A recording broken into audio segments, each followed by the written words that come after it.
Earth is a strange place. The galaxy calls it a Class 15 Deathworld, because its dangers can kill almost anything. Hurricanes, earthquakes, deadly animals, and wars make survival very hard. But Earth is also called a nursery planet, because it grows life that never gives up. Humans, born into this harsh world, have learned to fight, adapt, and create hope even in the worst times. This story follows Zeke Mar, a human student who travels to Apex University, a school where many alien species study. Zeke must explain why Earth is both deadly and full of life. As strange visitors try to take over the university by forcing everyone into peaceful control, Zeke shows that Earth's secret is chaos, contradictions, and stubbornness. The story is intense and emotional, showing how life's greatest strength comes from surviving the impossible. Zeke Mar stepped off the transport shuttle onto the busy docking bay of Apex University. The moment his boots touched the floor, a cold wave of silence washed over the crowd of aliens nearby. Everyone had backed away from him as if he carried a dangerous virus. To be fair, humans did carry a little radiation, but not enough to justify the looks. He tightened his grip on the old military duffel bag slung over his shoulder. It was covered with patches from his grandmother's service days, bravery badges, medic insignias, and more. She was a legend back on Earth, a combat medic who saved lives in the fiercest battles. Zeke had always admired her courage and grit. His bag held more than just clothes. Inside rattled his emergency kit: duct tape, a solar charger he'd built from scrap parts, protein bars that could double as building blocks, his grandmother's cast iron skillet, and a carefully wrapped photo of his family standing proudly in front of their greasy auto shop. Smiles full of dirt and defiance, middle fingers tucked just right. The doors hissed open to reveal the welcoming committee. They looked less than welcoming. Dean Tadria, a tall humanoid with glowing patches pulsing nervously on her temples, was assigned to greet him. The patches flickered yellow like a traffic light warning. "Welcome to Apex University," she said in a voice forced and tight, like someone who hated small talk. "You must be Zeke Marsters, our first culture exchange student from Earth." Zeke nodded, offering his hand. "That's me. Excited to be here. Proud to represent Earth." The dean stared at his hand like it was a weapon. "All right. Handshakes. Humans do that. It used to show you weren't holding weapons. Now it's just habit. Personally, I prefer a bow, less chance to spread germs." Zeke laughed. "Yeah, we humans like to touch hands. It's weird, I know." She blinked, uncertain. "You greet each other by checking for weapons? Sounds paranoid, but yeah." Zeke lowered his hand. "How do your people say hello?" "We harmonize biorhythms through proximity meditation," she said. "Takes 6 to 8 minutes. Yeah, I think humans will stick to handshakes." The dean's patches shifted to embarrassed purple. Cultural manners are hard to change. They walked through the station, Zeke noticing how students stared at him. Whispers floated in strange languages, his translator working overtime. "Your file was extensive," the dean said. "We spent 3 days trying to understand something called Florida Man." "Don't try. You just accept Florida Man like hurricanes or bad art," Zeke replied. They reached the central plaza, a giant sphere of crystallized atmosphere filled with aliens from hundreds of worlds. Normally, it buzzed with activity. Now, everyone pressed against the walls, whispering, eyes wary. Suddenly, a small figure blocked their path. Barely reaching Zeke's chest, it looked like a koala accountant, gray fur neat, glasses perched on its nose and eyes full of curiosity. "You're the human," she said. "I'm Kella 9, xenobiology major. I've read every paper on your species. None of them make sense." Zeke smiled. "That's our brand. Humans confusing predators since 300,000 BC. You're not what I expected." "Yeah, reports say more feral. Give me a few days without coffee, you'll see." "Coffee?" Kella's eyes widened. "A controlled substance on 40 worlds. We drink it every morning. Sometimes at night if we hate ourselves enough." Kella took furious notes. "Fascinating. Voluntary consumption of toxins for cognitive enhancement." Zeke grinned. "Coffee is just our legal stimulant. There are illegal ones too." The dean's patches flashed nervous green. "Perhaps we should continue to your dormitory." "Wait," interrupted a smooth voice. Nim Osko stepped down from an upper walkway. His skin shifted silver, the color of calm meditation. "Student council president, ethics major, and your designated cultural guide," he said with a slight bow. Zeke bowed back. "You volunteered to babysit the Deathworlder?"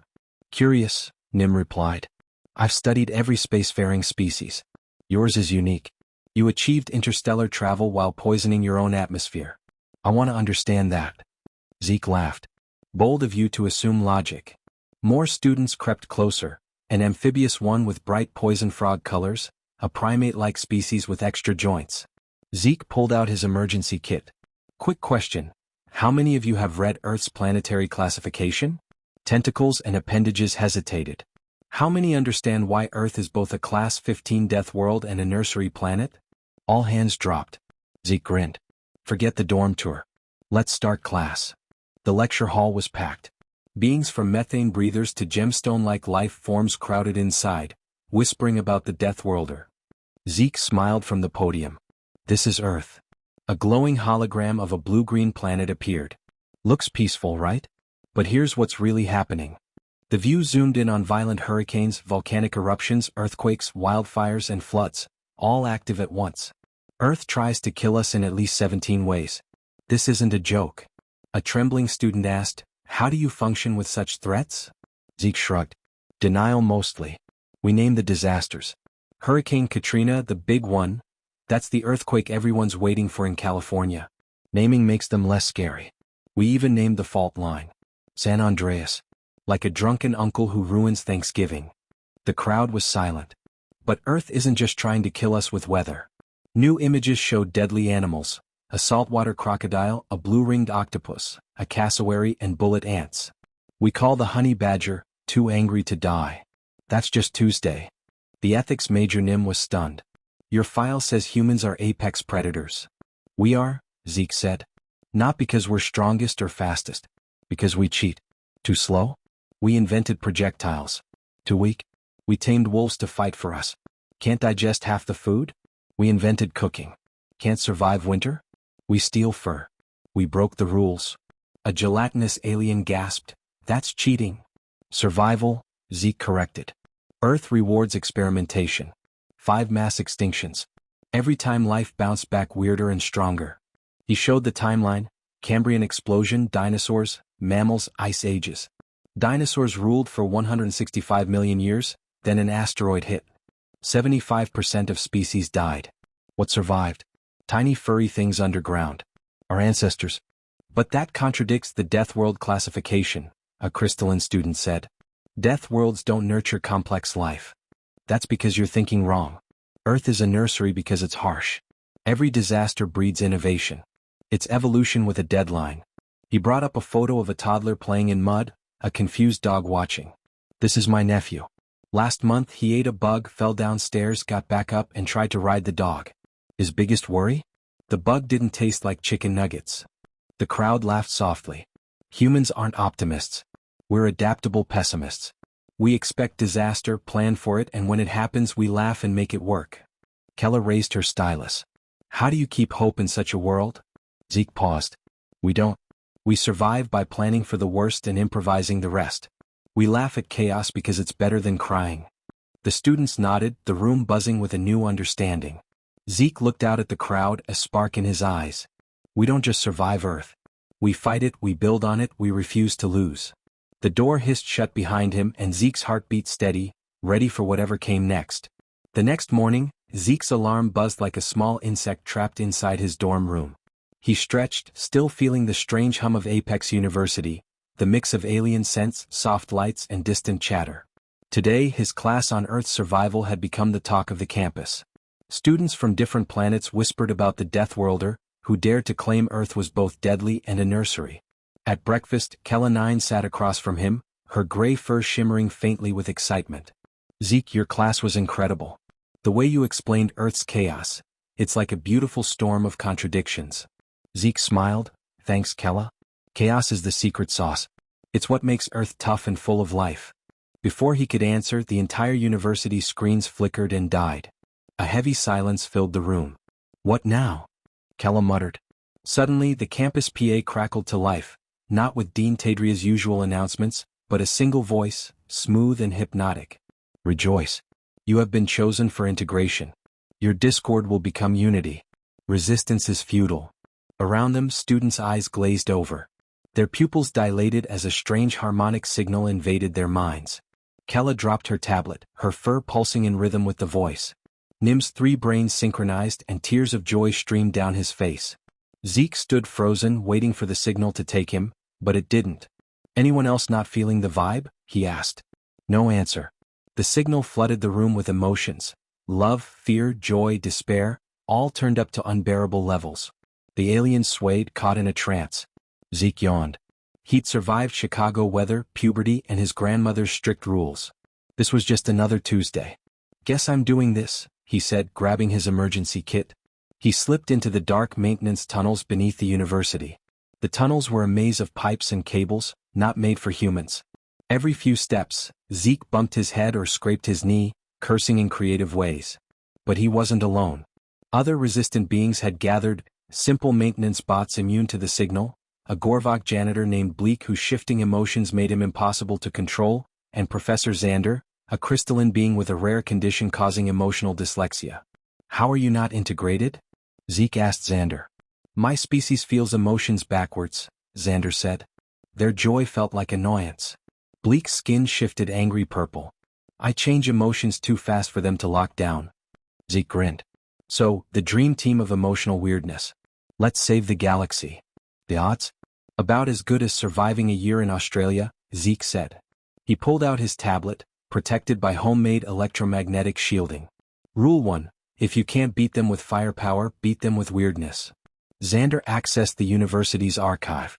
Psychological warfare, guerrilla tactics, performance art. Got it? Performance art? Zeke grinned. Trust me, this is going to be fun. Phase 1, Reconnaissance. Maintenance bots moved unseen, recording harmonic frequencies and positions. What they found shocked them. The integrated weren't just mind-controlled. They were being converted, emotionally fed upon by the harmonics like parasites. Bleak whispered, emotional vampires. No, Zeke said. They're worse. They're a cosmic boy band with eternal fans. Phase 2, Harassment. Zeke's siblings were masters of psychological chaos. He unleashed it here. Jane, a maintenance bot, rewired speakers to play Earth music randomly. Death metal blared in meditation chambers. Baby Shark blasted in the command center. Rick Astley's "Never Gonna Give You Up" echoed everywhere. The perfect harmony kept breaking. What tactical purpose does this serve? A harmonic commander asked. Zeke rigged environmental controls to cause random stimuli. Hallways froze then sweltered. Lights flashed in patterns designed to confuse. He even synthesized the smell of burnt Brussels sprouts. Just annoying them, Xander said. Exactly, Zeke replied. Humans turned annoyance into survival advantage. He explained, we're the universe's equivalent of a stuck song you can't get out of your head. Then, Zeke revealed the harmonic's fatal flaw. They can't handle emotional contradiction, he said. Humans cry at weddings, laugh at funerals, feel joy and fear at the same time. We're walking paradoxes. That breaks their system. The plan? Insane.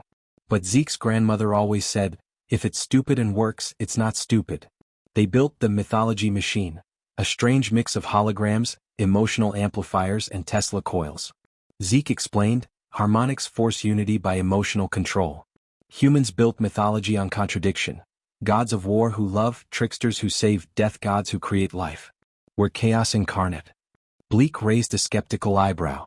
And they'll believe you're a god? Every mythology class, every late-night story, the integrated keep those memories. Zeke lifted the machine ready to flip the script. In the central plaza, hundreds hummed in perfect harmony, waiting for the final integration phase. Zeke descended with dramatic flair, lightning crackling around him. The mythology machine began broadcasting not harmony, but chaos, joy, terror, nostalgia, righteous anger, all at once. I, Zeke, am extremely disappointed in you, he declared. The harmonics recoiled. Disappointment was not part of their language. 10,000 years I've watched this forced unity, Zeke continued, channeling every myth he knew, Zeus' fury, Loki's tricks, Kali's rage, a disappointed god's sigh. Memories flickered in the integrated minds, stories of gods who were contradictions incarnate, who walked among mortals who might just be teenage exchange students. You can't be gods, a harmonic commander said. I'm a kid from Chicago who builds robots, teaches aliens about memes and wears Spider-Man socks, Zeke replied. The mythology machine's power grew. Every myth played in holograms. Heroes, monsters, creation, destruction, laughter and danger, tears at beauty. Humans survive because we don't seek perfection. We seek interesting. The integrated began to break free, not all at once but stuttering like a shattered song. Kella laughed and cried together. Nim's mind raced in chaotic harmony. The harmonic commander fractured, confused by contradiction. This is impossible, it said. Welcome to humanity, Zeke said. The collective shattered, replaced by individuality for the first time. Some felt wonder, some fear, some hunger for pizza. The commander looked at Zeke. What are you? A human? We survive by being ourselves. Zeke smiled. Earth teaches not just survival but how to survive as you, chaos and all. Months later, Apex University offered a new course, Applied Chaos Theory and Emotional Paradox. Co-taught by Zeke in Discord, the former harmonic commander. Why do humans laugh at death? Zeke asked a packed room. Because laughter is rebellion, Discord said. It says, you can destroy my body but not my spirit. Zeke added, extra credit if you explain why humans keep cats that plot our destruction. A student answered, because they're fluffy and make funny noises. Exactly, Zeke grinned. Humans do things because they make life interesting. Sometimes fluffy. Zeke stood on the observation deck, Earth glowing below. Homesick? Discord asked. Always, Zeke said. Being human means always looking for home even when you're home. The stars twinkled and Earth spun. A death world, a nursery, a forge of beautiful chaos. After the upheaval at Apex University, life settled into a new rhythm, but nothing was ever the same. Zeke's lessons on Earth's contradictions had sparked something deeper than curiosity. The students and faculty now saw the human race in a new light, not as savage deathworlders, but as masters of survival through chaos and stubbornness. The former harmonic commander, now Discord, helped Zeke teach the new class on applied chaos theory and emotional paradox. Their sessions were packed with aliens eager to understand how to live in an unpredictable universe. Zeke often joked that he was turning the galaxy's most disciplined minds into beautiful disasters. One morning, as the twin suns rose over the crystal towers of Apex University, Zeke prepared for a lecture unlike any other. He wanted to explore the very core of human survival, humor and rebellion in the face of despair. Why do humans laugh when facing certain death? He asked the packed auditorium. A nervous student raised a tentative appendage. Because they're malfunctioning? Discord's form shimmered with amusement. Laughter is the ultimate rebellion. It says, you may destroy my body but never my spirit. It's surrender and defiance all at once. Perfectly imperfect. Zeke grinned. Extra credit for anyone who can explain why humans domesticated cats, knowing full well they actively plot our destruction. From the back row, a voice called out, because they're fluffy and make funny noises. See? Humans don't do things because they make sense. We do them because they make life interesting. Sometimes fluffy. After class, Zeke found himself on the observation deck, staring at the distant blue marble that was Earth. It hung in space like a fragile jewel, battered yet brilliant. Discord joined him quietly. Homesick? Always, Zeke admitted. Being human means being homesick for somewhere, even when you're home. They stood in silence, watching the endless stars. The peace didn't last. 2 weeks later, a new threat loomed. Rumors of a galaxy-wide purge against unstable species spread through the Council. Earth's contradictory nature made it suspect. A delegation arrived at Apex University, stern, formal beings known as the Galactic Council. They demanded an explanation for Earth's double classification, Deathworld and Nursery. Zeke was summoned to defend humanity once more. He stood before a towering assembly, the Sarath's sharp voices echoing in the vast hall. Your planet is a paradox, the lead Sarath said. A danger to itself and the galaxy. Why should you not be quarantined? Zeke looked around at the faces, curious, doubtful, fearful. He took a deep breath and began. Earth is both a death world and a nursery because that's what survival demands. It's not weakness or strength alone, it's the stubbornness to keep going, to adapt, and to grow from chaos. He showed them images of Earth's disasters, the hurricanes, the wildfires, the wars, and then the recovery. Cities rebuilt, species saved, art created from ashes. We don't just survive destruction, we build from it. Every catastrophe teaches us something new. A Sarath elder interjected, but your species creates war and pollution. Isn't that reckless? Zeke nodded. We're reckless, yes. We've hurt our world. But we're also trying to fix it.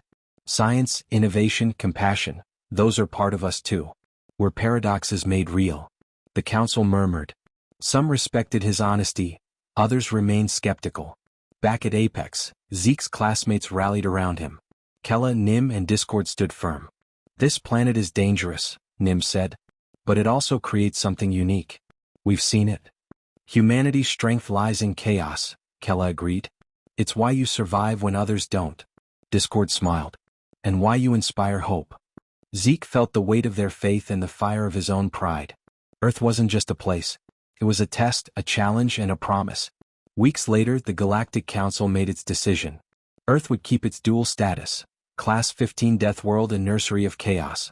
A warning was added: approach with caution and an open mind.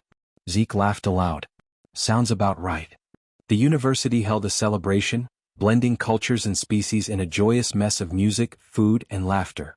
Zeke watched as students danced, argued, and created, their contradictions alive and vibrant. Earth teaches us all, Zeke said to Discord. Not just how to survive but how to live fully, messy, chaotic, beautiful. Discord nodded. You're contagious, Zeke. Chaos spreads. Zeke smiled, eyes shining. Good. The universe could use a little more life. The victory at the Galactic Council was only the beginning. Earth's reputation as both a deadly and nurturing world spread across the galaxy, stirring curiosity and fear in equal measure. Apex University became a hub for students eager to study humanity's paradoxical nature, and Zeke found himself at the center of a new kind of movement, one that challenged the rigid order of the galaxy with chaos and unpredictability. But change breeds resistance. One evening, as stars blinked softly beyond the university's glass dome, Zeke received a coded message. It was a warning. Certain factions within the council wanted to isolate Earth, fearing its influence might unravel their carefully balanced power. These factions viewed humanity's chaotic survival not as a strength but as a threat to galactic harmony. Zeke convened his friends, Kella, Nim, Discord, and Bleak, in a dimly lit room deep within the campus. The air buzzed with tension and unspoken fears. We've made enemies, Nim said, his skin flickering with uneasy colors. They want to contain us, lock us away. Kella nodded, eyes fierce. Because we refuse to fit their mold. Discord smiled darkly. The perfect order fears the unpredictable. They don't understand that life thrives on contradiction. Zeke tapped his emergency kit, now filled with tools and ideas, not just survival gear. Then we'll show them why chaos isn't a threat, it's evolution. Their plan was bold. Instead of meeting force with force, they would use Earth's greatest weapon, unpredictability. They launched Operation Wildcard, a campaign of creative disruption designed to shake the galaxy's cold systems.